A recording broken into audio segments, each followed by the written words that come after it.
Landing a man on the moon and returning him safely to Earth within a decade was a national goal set by President John F. Kennedy in 1961. Mobile Launch Platform 2, or MLP-2, was used at Kennedy Space Center Launch Complex 39. During the late 1960s and early 1970s, it was used for Saturn V launches, and then it was used by the Space Shuttle program. This is the demolition of the MLP-2 structure, used to carry payload, used to carry rocket assemblies from the VAB to Pad A and Pad B. Well, there's been a lot of history on MLP-2. It was the Challenger launched from MLP-2. It launched primarily off of Launch Pad A, 39A. There's a sentimental attachment. It's like you can equate that to how somebody has a feeling for a car that has memories behind it. If you worked out here, you're going to have an emotional attachment to that equipment.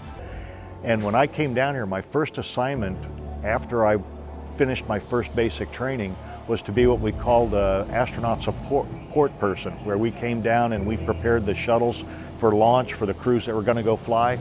So as a result, I got to crawl around all the equipment here, unlike a lot of the other astronauts. And one of the things I crawled around in was the MLP. And I was amazed at how this is just like being on a ship. And then I realized it was built by a shipbuilder. And you go inside and it's got, the quick acting watertight doors, just like, the ships that I was on. And you go inside and there's just this myriad of equipment in there. People see it from the outside and they just see this great big gray rectangle, but it's like a ship on the inside. And it provides all the lifeblood to the shuttle before she takes off. NASA would not allow any journalists to ride on the crawl. Well, I convinced them that they should have just one so they could always say it was somebody that rode. To deconstruct this MLP, we're going to be using torches to cut the heavy I-beams in here and the vertical structures that were built, the actual frame cage work of the MLP. And mechanical shears will do the lighter steel cutting, 1 inch plus plate. We'll start taking the MLP down in sections, closing it down from the edges from side 2 to side 3, all the way down to the middle, and then slowly but surely creating a small box until it's complete. The two crawler transporters were designed by Marion Power Shovel Company, using components designed and built by Rockwell International at a cost of $14 million each. Upon its construction, the crawler transporter became the largest self-powered land vehicle in the world.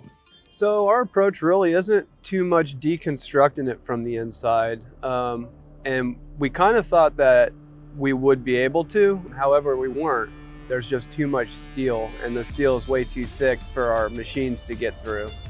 So what we have to do now is we switched up our operation quite a bit, more torch work than actual machine and shear work.